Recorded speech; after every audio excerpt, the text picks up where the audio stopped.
How's it going, everyone? It's Ben Foggins, Media Corner, back again with a brand new video for today. Welcome back to another movie review, aka After I Saw. This time it's going to be on Dogman. Now, this is a 2025 animated film, and this is the latest from DreamWorks Animation. And this film serves as a spin-off to the Captain Underpants movie, which was also made by DreamWorks Animation way back in 2017. In this film, we follow Dogman, who's half man and half dog, and he's sworn to protect and serve as he pursues this feline supervillain known as P.T. the Cat, who's voiced by Pete Davidson. So that's pretty much the story of Dogman. Now, when it comes to the Captain Underpants movie that came out from DreamWorks in 2017, I overall had a really entertaining time with that movie, and I did used to read the books when I was growing up as a kid in school, but when it comes to the Dogman books themselves, I've never read much of them before because I was mostly familiar with Captain Underpants myself, but I was still really intrigued to see what DreamWorks were going to be doing with this new spin-off movie they were crafting for their film library of films.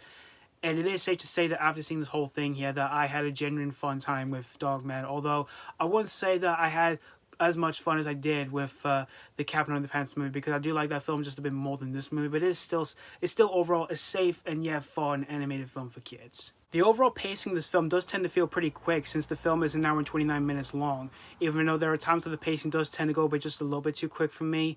But as for the overall presentation itself, it's basically like a kid-friendly version of RoboCop, where it has a few essence in that film being thrown into this film, while it tends to be a lot more kid-friendly here, which I did like. And when it comes to Petey himself, who's this villainous cat that we do see within this picture, the way he's portrayed as in the film does tend to feel a bit cliche, because it's a cliche that we've seen before in the past from like various kids media stuff, from like various movies or TV shows, where we see like cats being the villains and the dogs being the heroes, in which I'm kind of getting a little bit tired of that cliche now, because I've seen that before dozens of times. I'm just getting a little bit tired of that now. But there is like one aspect of the film that I found to be genuinely touching, where we see the relationship between Petey and his clone self, Little Petey, which I genuinely liked in the film because I did like that aspect. But there's one other aspect of the film to me that I felt was just completely pointless to be added into the film, where it involves Petey's dad, in which he comes in to try and rekindle the relationship between Petey. And for that aspect, I was like, please don't be like what the Garfield movie tried to do before, because that film tried to deal with like daddy issue stuff, and in that film it was just uninteresting. But thankfully this film doesn't do that here all over again. And to me, like I said, I just feel like Petey's father was just pointless to be added into the movie. But when it comes to the animation itself, it is pretty stylized in terms of the way the way it's made here, where it tends to have like cartoony vibes, just like the Captain Underpants movie, which I did like. And the humor in this film, there are times when some of the jokes do land for me, even though most of the jokes are set towards young children. Like, there are times where it does work for me, as I've said, but there are times where it just doesn't work for me at all, really. And there are times where the film has a few adult jokes, which I found to be generally funny. Like, there are times where the film does reference a few, like, action movies that has, like, vulgar language.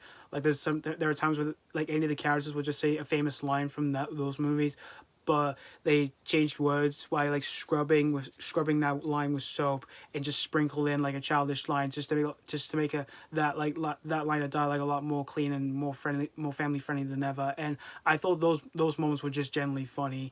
And the voice work in the film here I thought was overall pretty solid, from a talented voice cast such as Pete Davidson, Lil Howery, Isla Fisher, and Ricky Gervais, in which I thought everyone I thought everyone for the most part did a solid job of voicing these characters through the majority of this whole picture here. And in the end, guys, Dogman, it is safe to say that I had a genuine fun time with this spin-off to the Captain Underpants movie. Although, as I said, I do like that film just a bit more than this. But it is overall a harmless, fun flick that's made for children. And if you're a fan of the Dogman books, chances are you're not going to be disappointed with this overall movie yourself here. I'm going to give Dogman 3.5 out of 5. Definitely a fun flick from DreamWorks that I did find myself sitting and staying throughout its overall runtime. And while I do like the Captain Underpants movie just a little bit more than this, I still overall think it's overall a solid entry from DreamWorks to be added for their film library of films. So yeah, thank you guys so much for watching my AK After I Saw review on Dogman, and I'd like to know what you guys think of this movie, if you've already seen this movie or if you just rechecked this one out. And as always, this is Ben Foggins, Media Corner, signing off.